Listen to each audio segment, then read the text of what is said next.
Civier, Tortin, Cleuson, voici le Haut-Val de Nindac qui vous accueille.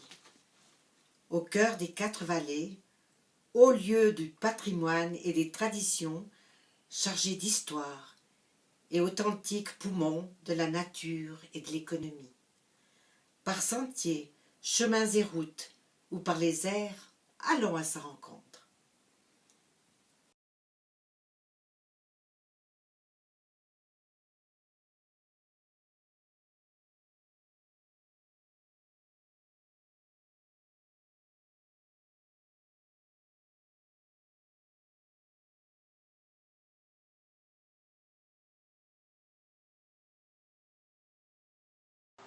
Civier et le Haut-Val de Nindac sont des lieux privilégiés pour la découverte du patrimoine. Le patrimoine, héritage choyé, vit et se perpétue de multiples façons dans l'espace et dans le temps. Il exprime les caractéristiques principales de l'authenticité locale. Les alpages, Les coutumes et traditions, les bis, les contes et récits, le patois, des signes de l'intemporel, 3 lieux de mémoire, le patrimoine artistique.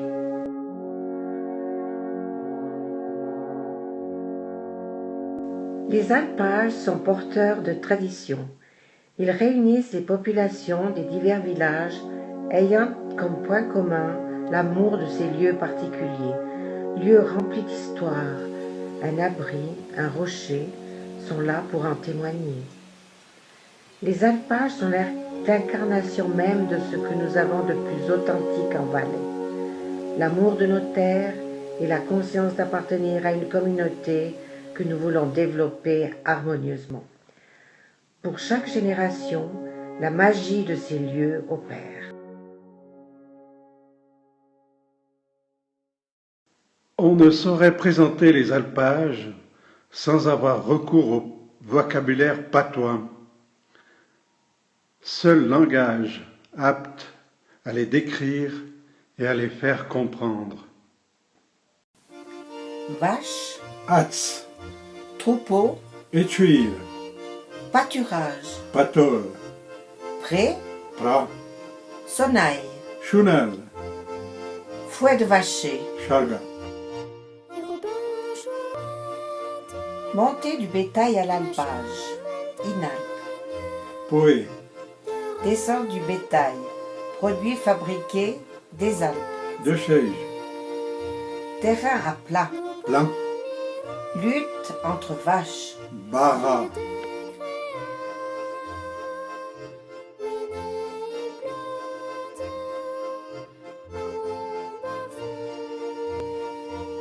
petit chalet avec large avant-toit où l'on fabriquait le fromage, matchiger, abri, shot, petit enclos en pierre sèche à ciel ouvert où l'on fabriquait le fromage et le sérac, cajun, chalet où l'on conserve le fromage, le sérac, garni,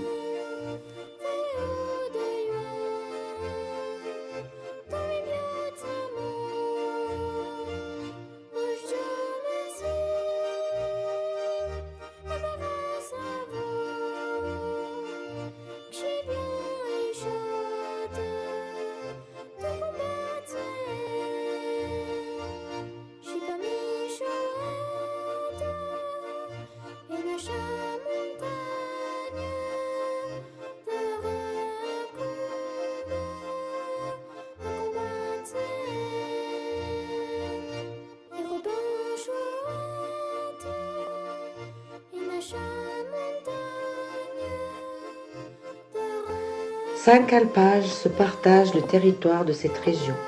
Civier et Tortin en rive gauche, Commatzlin, Novelly et Cleuson en rive droite.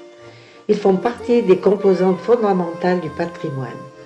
L'avènement du tourisme a ajouté à ces paysages des infrastructures touristiques, de transport, commerce et logement, des champs de neige et des parcours de tourisme pédestre, enrichissant ce patrimoine des marques de la modernité, du XXe siècle. Mutation, transformation, renaissance. Cet alpage est cité dès 1217. Les chottes datent de 1900. Son exploitation est commune avec celle de Novelli depuis 1994.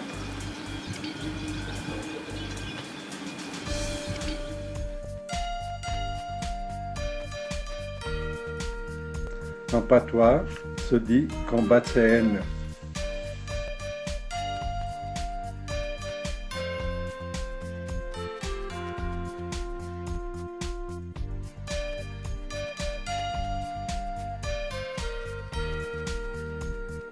Cet alpage est cité fréquemment dès 1516. Il s'étend de 1728 mètres à 2600 mètres. Les nouvelles chottes ont été construites entre 1921 et 1925, en patois chilieux.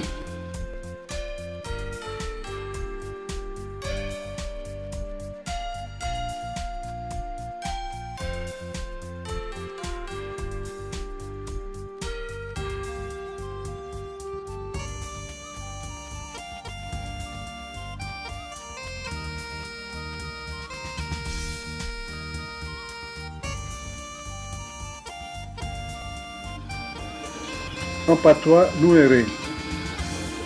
À remarquer ici les anciennes chottes en bâtiments isolés. Cet alpage est cité dès 1557.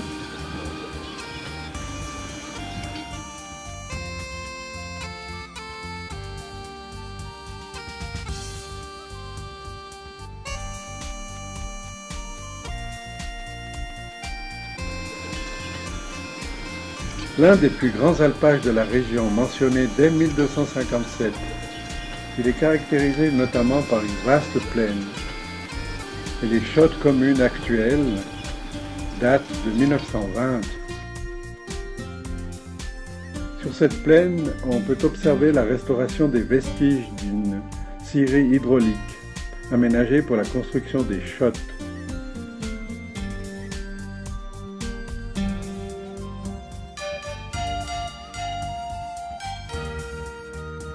L'alpage est mentionné depuis 1257 dans les droits de l'abbaye de Saint-Maurice. Ses premiers statuts datent de 1674.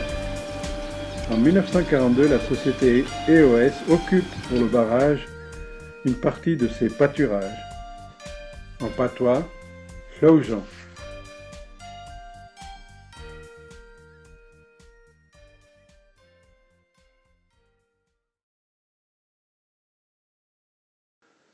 Un attachement particulier aux coutumes et traditions se manifeste dans ce Haut-Val. Les journées d'Inalpe, tout comme la fête de Saint-Barthélemy ou d'autres manifestations qui se perpétuent. Les Inalpes, première rencontre estivale de vaches de la race d'airain réunies en troupeaux de chaque alpage. Les vaches luttent instinctivement pour établir une hiérarchie. Cette race peuplait le Valais central déjà à l'époque romaine, composante reconnue du Valais authentique. Inalpe et combat de reine. La vache de la race d'airain façonne les activités et les paysages qui en portent les marques. Sa présence demeure prépondérante ici et demeure fort valorisée. Les combats naturels, événements très populaires, réunissent touristes et autochtones.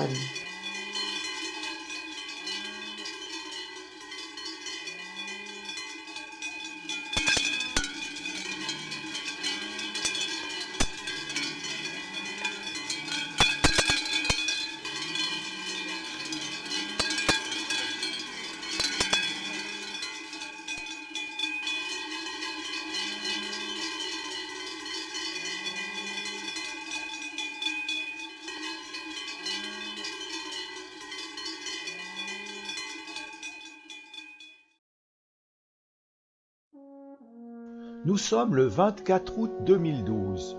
Le temps est gris, presque à la pluie.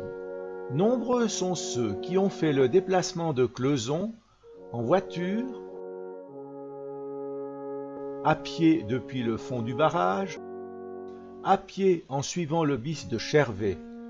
Tous se rendent à la chapelle de Saint-Barthélemy, construite en 1951 lors de l'élévation du barrage et en remplacement d'un édifice plus ancien, actuellement sous les eaux, datant d'avant 1447.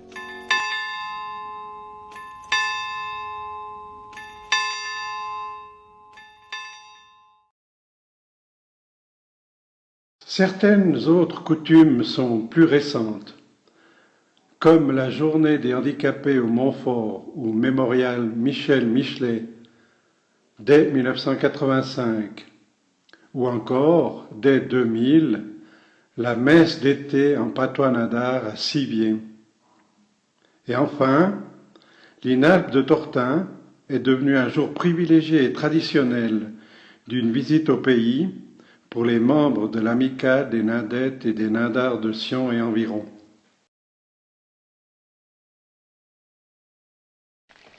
Les bis.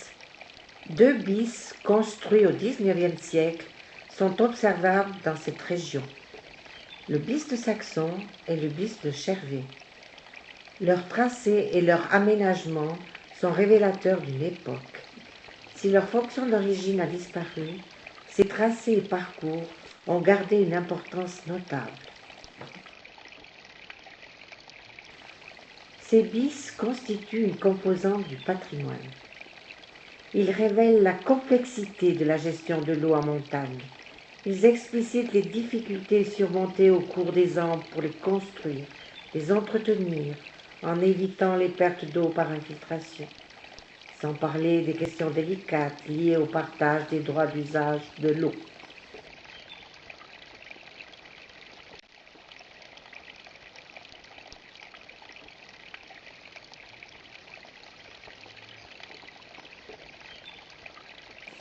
Le bis de Saxon. Ses origines remontent à 1863.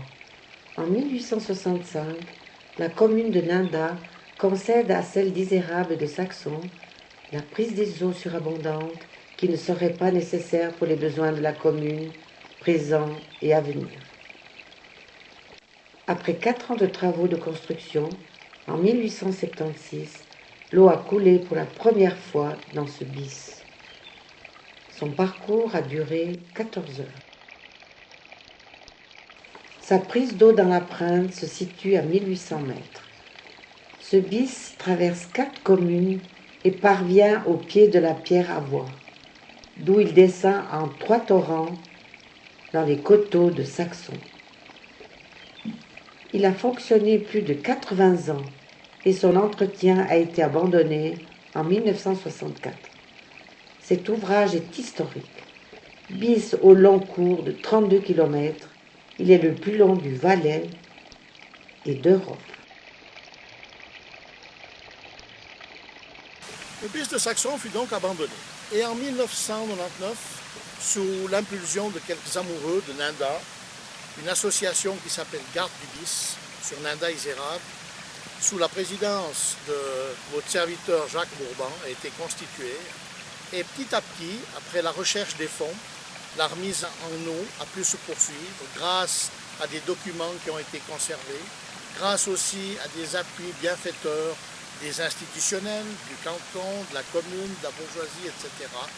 Nous avons aujourd'hui, en 2013, le plaisir d'avoir de l'eau depuis le torrent d'Alou jusqu'à Loucher de Tortin. Et aujourd'hui, c'est un ouvrage grandiose qui fait l'admiration depuis Sivier jusque sur les hauts de Ninda, voire d'Isérable, de tous les randonneurs, de tous les passionnés d'histoire, de tous les passionnés du patrimoine local, avec des histoires de grandes aventures, l'histoire de ces gardiens qui ont habité seuls pendant des mois dans ces cabanes rustiques, à la pluie, avec le mauvais temps, avec les orages, avec le souci de garantir que l'eau arrivait à Saxon. Eh bien aujourd'hui, toute cette histoire revit. Elle revit et elle peut être visitée grâce à notre association. Le bis de Chervé Sa prise d'eau se situe en amont du barrage de Cleuson à 2300 mètres. Il a été construit vers 1860 sur une longueur de 15 km. Son utilisation originelle n'a duré que quelques années, conduisant les eaux vers Thion, Vaisonna et les Agettes. Il est devenu un sentier de randonnée apprécié. Contes d'autrefois. Les contes, récits et légendes font aussi partie du patrimoine, comme tradition traversant les siècles, constituant une partie de l'âme de la région et de sa population. Richesse des traditions populaires, le patrimoine des histoires, contes et légendes est doté du patrimoine ancestral de naître et renaître. Il se situe à la frontière entre le vraisemblable et l'imaginaire, remontant parfois à des réalités historiques. Le saint de Sivier. On rapporte qu'un ermite vivait autrefois dans une grotte en aval du Biste saxon. Le lieu de ses prières incessantes était un rocher plat sur la place de l'Inalpe de Sivier. Intrigué et soupçonneux, le curé de la paroisse convoqua un jour l'ermite qui ne descendait jamais à l'église. Il sermonna vertement cet ermite, non pratiquant. Mais voilà qu'un jour, les cloches de l'église Saint-Léger se mirent subitement et miraculeusement à carillonner à toute volée. Le curé interloqué, étonné, se remémora sa rencontre avec l'ermite. Il monta jusqu'à Sivier. Il y trouva l'ermite allongé sur sa pierre à prière, venant de rendre son âme. On peut y voir aujourd'hui encore les marques de son chapelet et de ses genoux. Le patrimoine linguistique local est bien présent dans ce Haut-Val. Il est présent dans un ouvrage qui s'intitule « Lieux-dits de nos alpages ». C'est la toponymie de ces lieux, en patois, en franco-provençal. Autre ouvrage, un dictionnaire du patois nindar. Hier et aujourd'hui, notre patois. Et enfin, plusieurs ouvrages ou inventaires lexicologiques du parler de nindar donnent les vocabulaires et les explications nécessaires qui concernent les lieux, les événements, les activités de ces lieux. On trouve aussi des chansons liées à ces lieux, encore interprétées aujourd'hui, voire en patois. Ce patois, toujours vivant, crée de véritables liens encore bien vivaces entre les époques, les générations, entre le passé et les temps modernes. Ce parler est une marque originale de l'authenticité, une authenticité fondée sur des liens toujours vivants, entre la nature, les pâturages, les paysages, les hommes et les labeurs. Un slogan dit l'attachement particulier à ce parler. Et pu nindé de ragnon pu patoué, ce qui signifie le nindar qui se veut authentique aime à parler son patois. Les signes de l'intemporel et du souvenir. De nombreuses croix dressées dans le paysage expriment des souvenirs de tout genre, des imprécations au fil des âges et des événements marquants, et propagent la mémoire collective de cette région. Elles sont un signe caractéristique d'authenticité. Elles sont des liens manifestés aujourd'hui encore entre l'humain et invisible, entre le profane et le sacré, entre le quotidien et l'immatériel, entre le temporel et l'intemporel. Elles sont l'affirmation de croyances et de valeurs qui traversent les siècles.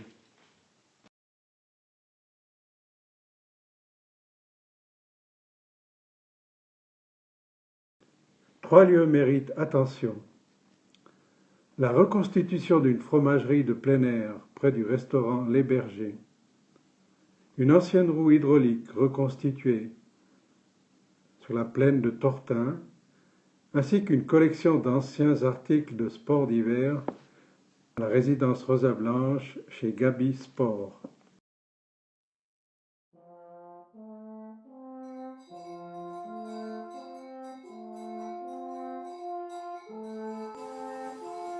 Vocabulaire patois autour du lait.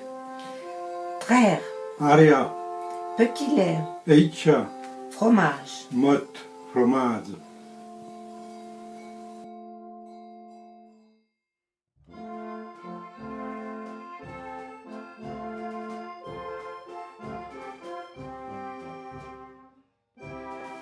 fouet à brasser le lait, Frangio, tabouret pour la traite, Charles, cercle pour fabriquer le fromage, Chesle, chaudière, Tsudir, sérac, Shri, fromager. Pato.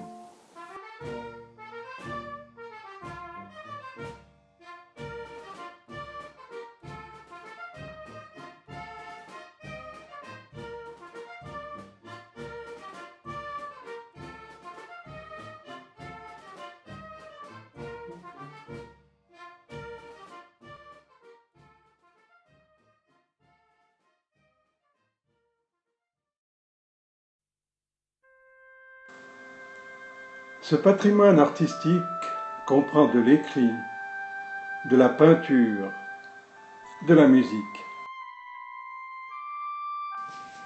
Des textes poétiques ont été inspirés ici, notamment La Voix de la Prince sous la plume de Jean-Pierre Michelet, Chervé de Jean-Marc Tétart et bien d'autres textes publiés dans l'ouvrage Nanda, promenade d'écrivain. Parmi les nombreux artistes, amateurs ou professionnels, il faut citer le peintre Édouard Jeanmaire. Il séjourna à Tortin à la fin du XIXe siècle. On lui doit une série impressionnante de tableaux représentant des paysages de Cleuson et de Tortin.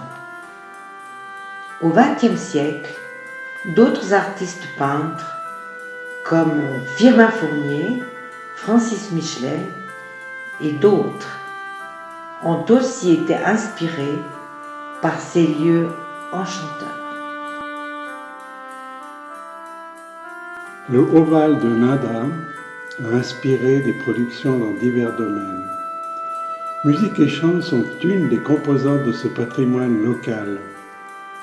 Les bergers, les chasseurs, les ouvriers du barrage, les villageois montés à l'alpage ou en pèlerinage s'exprimaient en diverses mélodies, au son de la musique à bouche, plus tard de l'accordéon.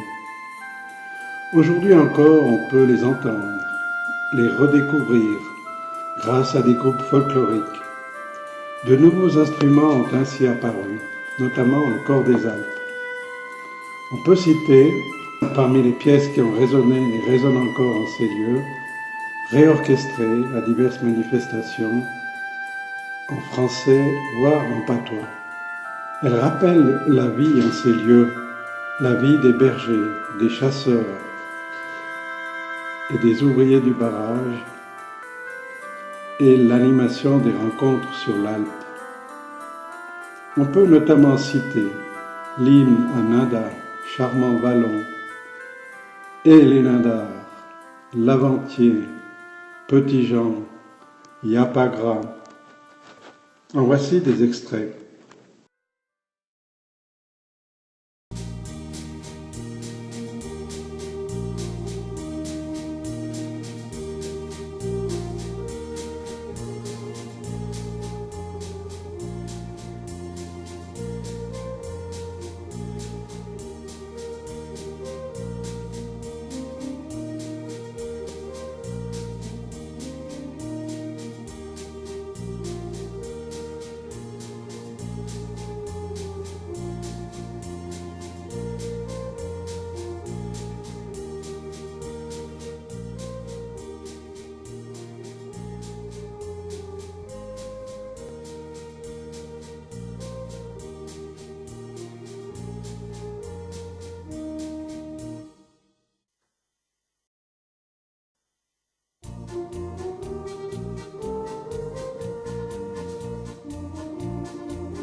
Charmant village, cher coin natal, pour toi s'élève ses joies, ses chants et ses louanges.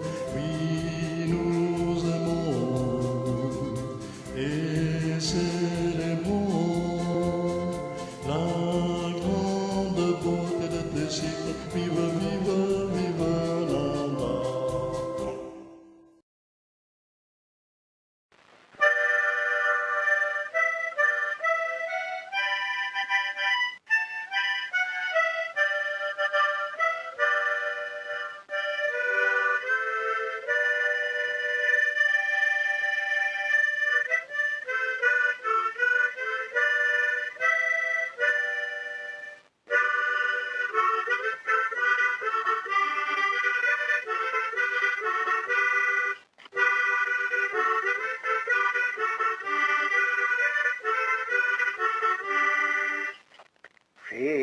Tranquilo Muzuni e Padermo de Yutri per ce pays, pertiennent i mozon, tout comme un caillon jamais on a ensemble.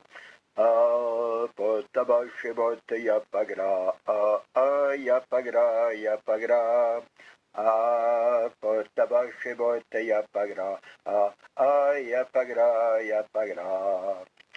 Quand je cours au frisson, j'ai parti vers ce roupeau paini fou, t'as tout par compassion, de ça pour un mozon que vraiment pour mon gant. J'ai dit du bon là, y'a pas gras, y'a pas gras, y'a pas gras. Chauve du bon là, y'a pas gras, y'a pas gras, y'a pas gras.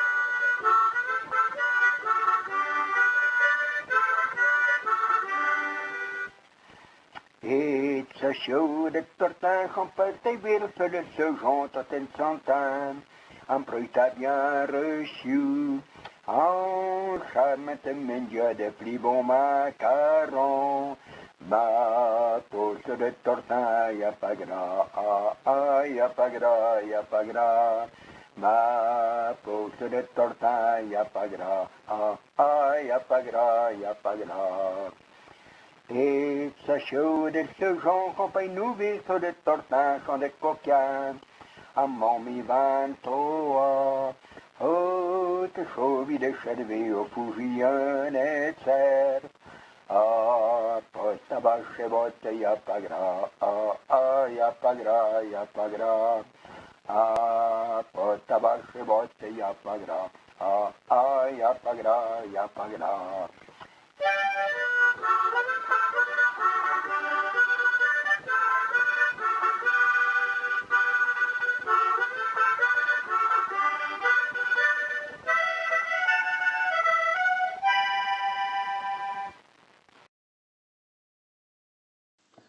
Ce ovale illustre ou exprime la recherche d'un juste équilibre entre tradition et innovation. Il exprime, comme dit la chanson, l'authenticité d'un peuple ami de la simplicité, intrépide et laborieux, gardant sa foi, sa liberté. Trois signes révélateurs de ce caractère. L'authenticité dans l'attachement au sol, les alpages dans leur simplicité et leur rapport séculaire à la nature, entre l'humain, l'animal et le végétal. L'authenticité dans une confrontation franche et directe avec la nature, qui se veut abordable par tout un chacun tout au long de l'année. La volonté de mettre en valeur et de faire partager les trésors de la nature, des paysages, au fil des saisons. Et troisième caractère, ce lien entre le profane et le sacré. Une union qui inspire humilité et respect, qui ravive souvenir et reconnaissance et qui invite au dépassement de soi et du quotidien.